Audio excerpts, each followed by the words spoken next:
တို့ရေမင်္ဂလာပါနော်ဒီနေ့ဆရာတင်မဲ့သင်ခန်းစာလေးကတော့စာမျက်နှာ6မှာရှိတယ်တိုက်ကြီးများဆိုတဲ့သင်ခန်းစာလေးပဲဖြစ်တယ်တိုက်ကြီးများအကြောင်းကိုဆရာနဲ့အတူတူကလေးတို့လေ့လာကြည့်ရအောင်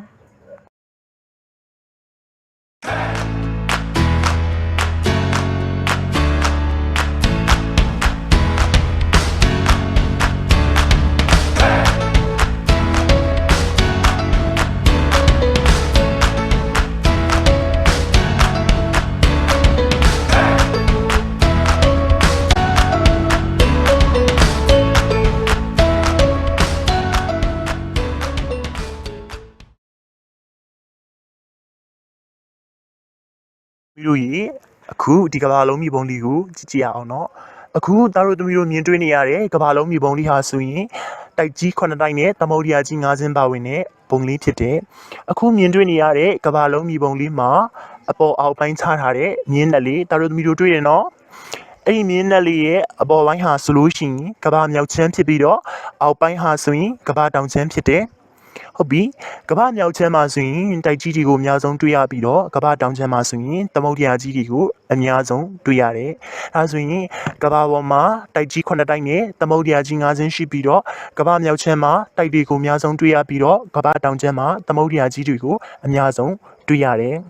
။ဆက်လက်ပြီးတော့တို့တွေတိုက်ကြီးတွေရဲ့အကြောင်းကိုလေ့လာကြမယ်နော်။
ပြီးလို့ရေအခုနကဗီဒီယိုလေးမှာကြီးစင်ငယ်လိုက်ဆင်းထားတဲ့အာရှတိုက်အာဖရိကတိုက်မြောက်အမေရိကတိုက်တောင်အမေရိကတိုက်အန်တာတိကတိုက်ဥရောပတိုက်နဲ့ဩစတြေးလျတိုက်တွေကိုသားတို့သမီးတို့တွေ့ခဲ့ရတယ်နော်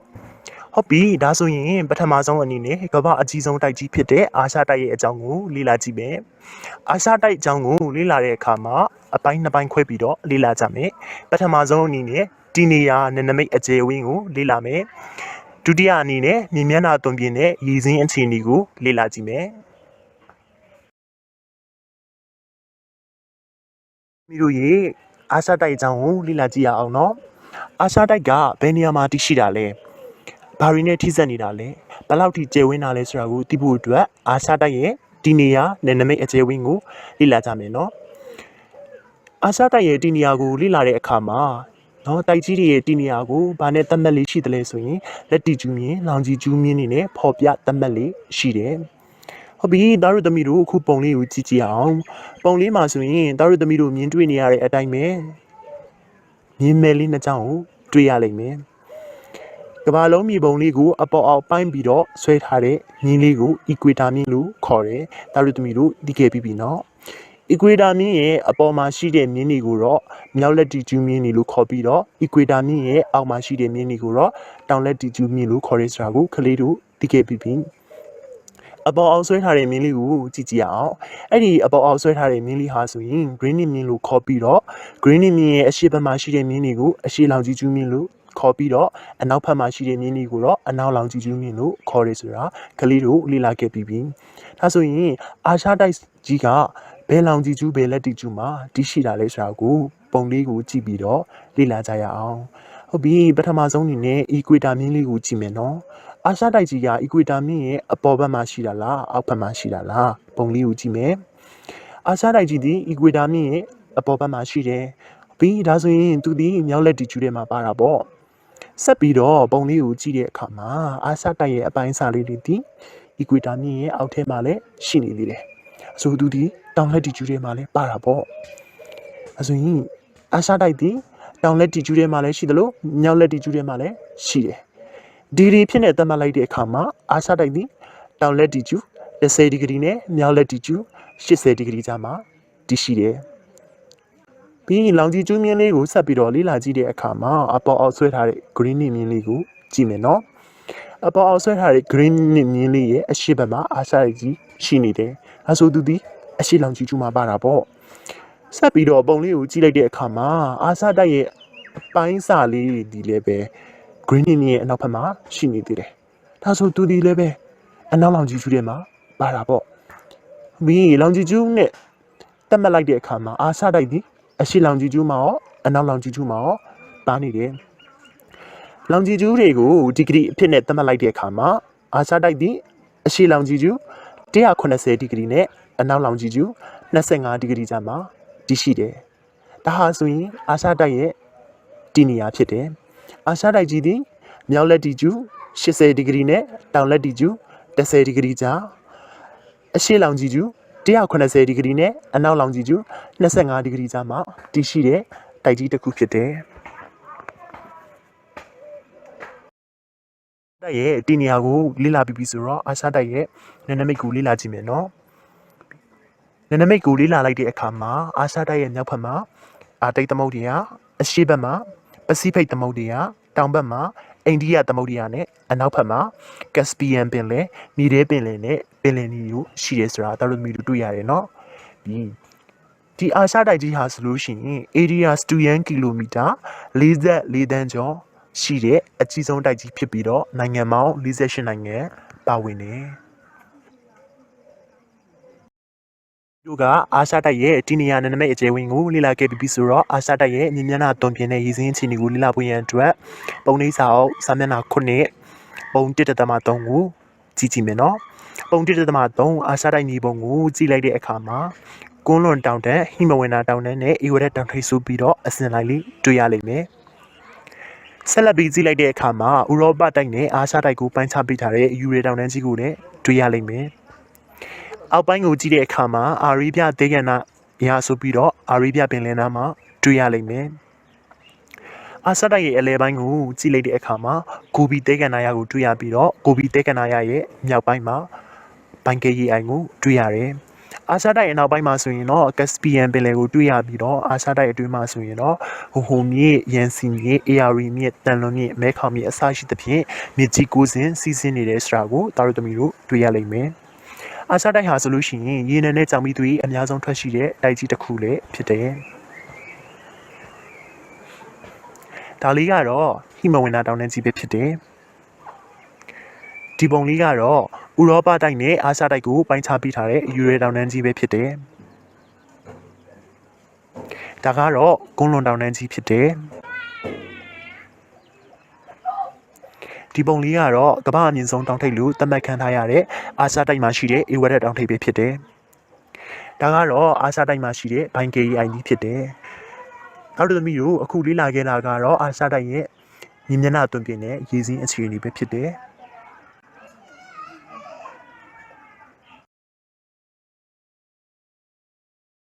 တာတို့သမီးတို့ကအာရှတိုက်အကြောင်းကိုလေ့လာခဲ့ပြီးပြီဆိုတော့ဒုတိယအကြီးဆုံးတိုက်ဖြစ်တဲ့အာဖရိကတိုက်အကြောင်းကိုဆက်လက်ပြီးတော့လေ့လာကြည့်ရအောင်အာဖရိကတိုက်ကိုလေ့လာတဲ့အခါမှာလည်းရခင်ကပြောခဲ့တဲ့အတိုင်းပဲအပိုင်းနှစ်ပိုင်းခွဲပြီးတော့လေ့လာကြမယ်ဒီအာဖရိကတိုက်ရဲ့တီနီယာနယ်နိမိတ်အကျယ်ဝင်နဲ့အာဖရိကတိုက်ရဲ့ညီမျက်နှာသွင်ပြင်နဲ့ရေစင်းအခြေအနေပထမဆုံးအနေနဲ့အာဖရိကတိုက်ရဲ့တီနီယာနယ်နိမိတ်အကျယ်ဝင်းကိုလေ့လာကြည့်ရအောင်ပုံလေးကိုကြည့်ပြီးတော့လေ့လာကြမယ်နော်ပြီးအာဖရိကတိုက်ဟာဆိုလို့ရှိရင်တောင်လက်တီကျူ35ဒီဂရီနဲ့မြောက်လက်တီကျူ39ဒီဂရီကြားအနောက်လောင်ကြီးကျူ19ဒီဂရီနဲ့အရှေ့လောင်ကြီးကျူ50ဒီဂရီကြားမှာတည်ရှိတဲ့တိုက်ကြီးတစ်ခုဖြစ်ပြီးတော့ area 2 km 30 သန်းကျော်ကျယ်ဝန်းနဲ့ကမ္ဘာဒုတိယအကြီးဆုံးတိုက်ကြီးတစ်ခုဖြစ်တယ်အာဖရိကတိုက်မှာဆိုလို့ရှိရင်တော့တဲ့နိုင်ငံပေါင်း54နိုင်ငံပါဝင်ပြီးတော့ဖွဲ့စည်းထားတယ်အခုလေ့လာခဲ့တာကတော့အာဖရိကတိုက်ရဲ့တီနီယာနဲ့အကျယ်အဝန်းဖြစ်တယ်ဆက်ပြီးတော့အာဖရိကတိုက်ရဲ့နယ်နိမိတ်ကိုလေ့လာကြည့်မယ်ဟုတ်ပြီအောက်ကပုံလေးကိုကြည့်လိုက်တဲ့အခါမှာအာဖရိကတိုက်ရဲ့မြောက်ဘက်မှာဆိုရင်တော့မြေထဲပင်လယ်အရှေ့ဘက်မှာဆိုရင်တော့ပင်လယ်နီနဲ့အိန္ဒိယသမုဒ္ဒရာအနောက်ဘက်မှာဆိုရင်တော့အတ္တလန္တိတ်သမုဒ္ဒရာတို့ရှိတယ်ဆိုတာကိုပုံမှာတွေ့ရတယ်နော်အခုတွေ့မြင်လေ့လာခဲ့တဲ့အကြောင်းအရာတွေဒီအာဖရိကတိုက်ရဲ့တီနီယာနယ်နိမိတ်အကျယ်အဝန်းတို့ဖြစ်ကြတယ်နော်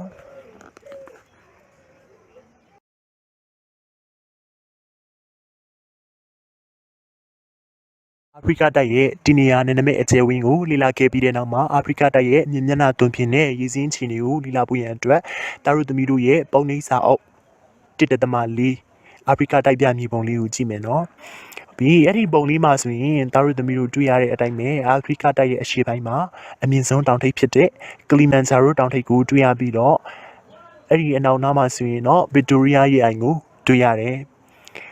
ဆက်ပြီးတော့ကြည့်လိုက်တဲ့အခါမှာကွန်ဂိုမြစ်ကိုတွေ့ရပြီးတော့နိုင်မြစ်ကိုဆက်ပြီးတော့တွေ့ရလိမ့်မယ်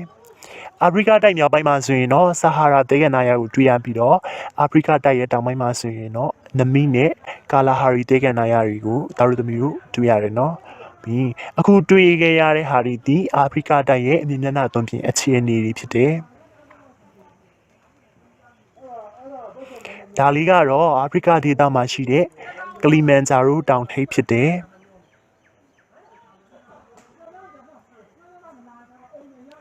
ဒါကတော့အာဖရိကတိုက်တွင်မှာစီးဆင်းနေတဲ့ကွန်ဂိုမြစ်ဖြစ်တယ်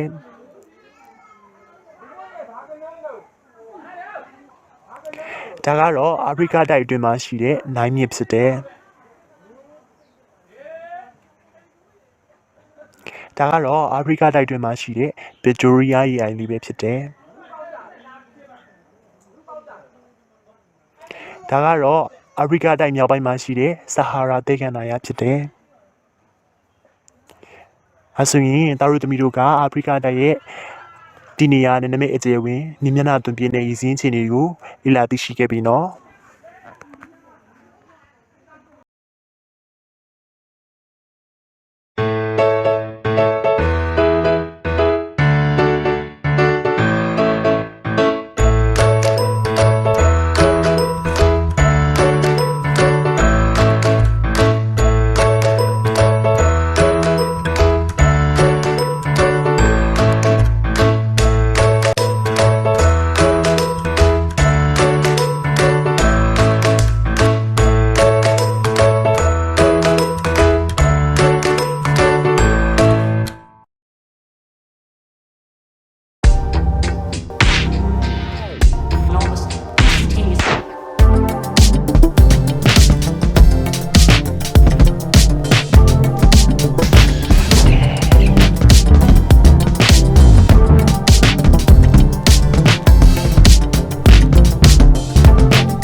တို့ကအာရှတိုက်နဲ့အာဖရိကတိုက်အကြောင်းကိုလေ့လာခဲ့ပြီးတဲ့နောက်မှာတတိယမြောက်တိုက်ဖြစ်တဲ့မြောက်အမေရိကတိုက်အကြောင်းကိုဆက်လက်ပြီးတော့လေ့လာကြည့်အောင်နော်ရခင်ပြောခဲ့တဲ့အတိုင်းပဲတိုက်ကြီးတွေရဲ့ဒီနေရာကိုလေ့လာတဲ့အခါမှာလက်တီကျူမြင့်တွေလောင်ဂျီကျူမြင့်တွေနဲ့သတ်မှတ်ပြီးတော့ဖော်ပြလေးရှိတယ်။ဒါဆိုရင်မြောက်အမေရိကတိုက်ဟာလက်တီကျူဘယ်လောက်ရှိတယ်လောင်ဂျီကျူဘယ်လောက်ရှိတယ်ဆိုတာကိုလေ့လာကြည့်အောင်နော်။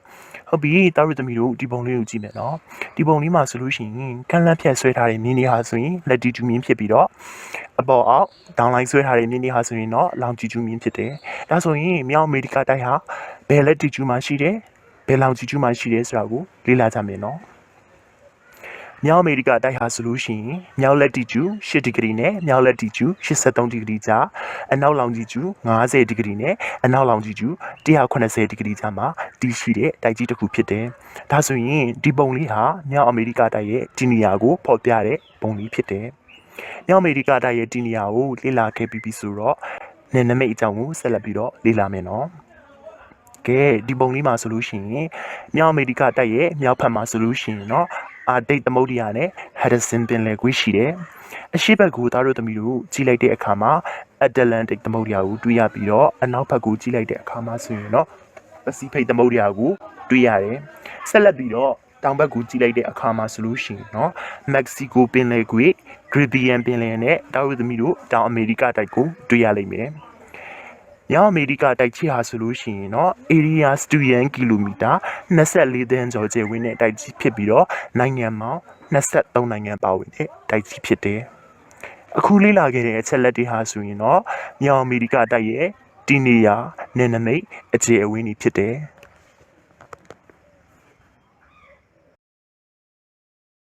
တို့ရေမြောက်အမေရိကတိုက်ရဲ့မြေမျက်နှာသွင်ပြင်အကြောင်းကိုဆက်လက်ပြီးတော့လေ့လာကြည့်အောင်เนาะ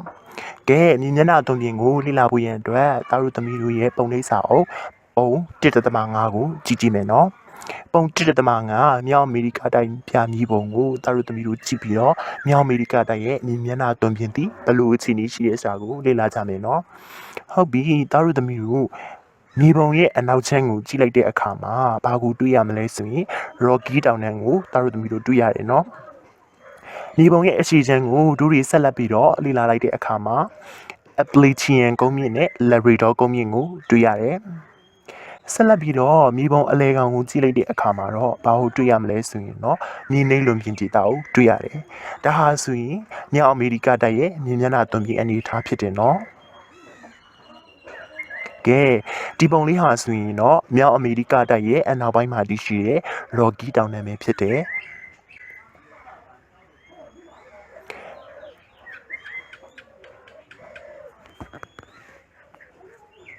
ကတိုက်ရဲ့ရည်စင်းချီနေကိုဆက်လက်ပြီးတော့လေ့လာကြည့်ရအောင်နော်ကဲသားတို့သမီးတို့ပုံ1.5ကိုကြည့်တည်မယ်ပုံ1.5မှာမက္ကဆီကိုပင်လယ်ကွေ့အတွင်းကိုစီဝင်တဲ့မြစ်ကြီးတွေကိုရှာကြည့်အောင်ဟောမက္ကဆီကိုပင်လယ်ကွေ့အတွင်းစီဝင်တဲ့မြစ်ကြီးတွေကိုရှာလိုက်တဲ့အခါမှာပထမဆုံးအနေနဲ့Mississippi မြစ်ကိုတွေ့ရတယ်နော်ကြည်ရုံဆက်ပြီးတော့ကြည့်လိုက်တဲ့အခါမှာ Rio de Janeiro မြစ်ကိုသားတို့သမီးတို့တွေ့တယ်နော်ဟုတ်ပြီနောက်ထပ်ဗာမြစ်ရှိသေးတယ်လဲဆိုတာကိုဆက်ပြီးတော့ကြည့်အောင်Mississippi မြစ်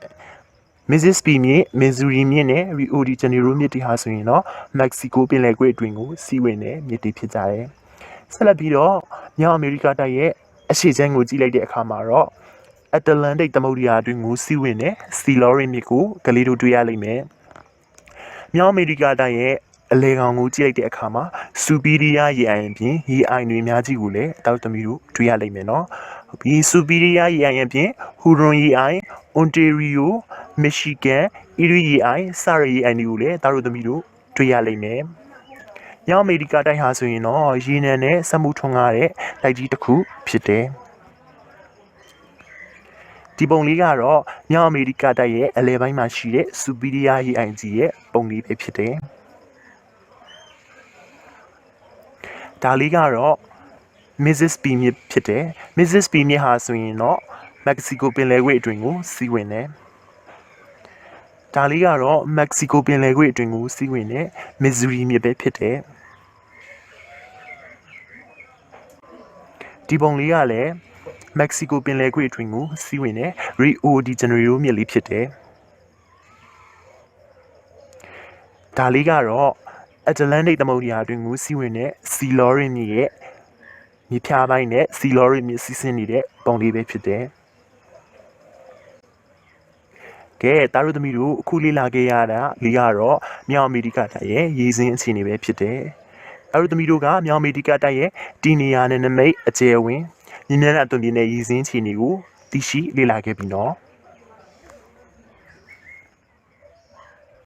တာတို့သမီးတို့ကဒီနေ့အာရှတိုက်အာဖရိကတိုက်နဲ့မြောက်အမေရိကတိုက်တို့ရဲ့တီနေယာနဲ့နမိတ်အကျယ်ဝင်းညီမျှတဲ့အသွင်ပြင်းတဲ့ရေစင်းအခြေအနေတွေကိုလေ့လာခဲ့တယ်နော်ကဲတာတို့သမီးတို့လေ့လာခဲ့ပြီးဆိုတော့ဘယ်အချက်တွေကအဓိကကြတယ်လဲဆိုတာကိုဆက်ပြီးတော့အနှစ်ချုပ်ကြည့်ရအောင်ဒီနေ့လေ့လာခဲ့တဲ့သင်ခန်းစာလေးကတော့တိုက်ကြီးများထဲမှာအာရှတိုက်အာဖရိကတိုက်နဲ့မြောက်အမေရိကတိုက်တို့ရဲ့အကြောင်းဖြစ်တယ်တိုက်ကြီးတွေဆိုတာဘယ်လိုဟာတွေလဲတိုက်ဆိုတာကကမ္ဘာပေါ်မှာအလွန်ကြီးမားတဲ့ကုန်းမြင့်အဆိုင်အခဲတွေကိုတိုက်ကြီးတွေလို့သတ်မှတ်ခေါ်ဆိုတယ်အဲ့ဒီတိုက်ကြီးတွေဟာဆိုလို့ရှိရင်ကမ္ဘာမြောက်ချမ်းမှာအများဆုံးတွေ့ရတယ်တိုက်ကြီး9ခုရှိတဲ့အနက်အာရှတိုက်ဟာအကြီးဆုံးတိုက်ဖြစ်ပြီးတော့လူဦးရေထူထပ်ဆုံးတိုက်တစ်ခုလည်းဖြစ်တယ်။ဒုတိယအကြီးဆုံးတိုက်ကတော့အာဖရိကတိုက်ဖြစ်ပြီးတော့အာရှတိုက်မှာဆိုလို့ရှိရင်နိုင်ငံပေါင်း48နိုင်ငံပါဝင်တယ်။အာဖရိကတိုက်မှာဆိုရင်နိုင်ငံပေါင်း54နိုင်ငံပါဝင်တယ်။မြောက်အမေရိကတိုက်ဟာဆိုရင်တော့နိုင်ငံပေါင်း23နိုင်ငံနဲ့ဖွဲ့စည်းထားတဲ့တိုက်ကြီးတစ်ခုဖြစ်တယ်။ဒါဆိုရင်တာတို့သမီးကိုဒီနေ့လေ့လာခဲ့တဲ့သင်ခန်းစာလေးကိုသိစာမှတ်မိတယ်နော်။ဒီနေ့လေ့လာခဲ့တဲ့သင်ခန်းစာလေးကတိုက်ကြီးများအာရှတိုက်အာဖရိကတိုက်နဲ့မြောက်အမေရိကတိုက်တို့ပဲဖြစ်ကြတယ်။ဆက်လက်ပြီးတော့တာတို့သမီးတို့ကအိမ်ကနေပြီးတော့ဒီတိုက်ကြီးတွေအကြောင်းကိုဘယ်လောက်ထိနားလဲတယ်လဲ။နောက်ထပ်ကိုသိဖို့ဘာတွေကြံသေးတယ်လဲဆိုတာကိုတာတို့သမီးတို့ဆက်ပြီးတော့လေ့လာခဲ့ကြမယ်နော်။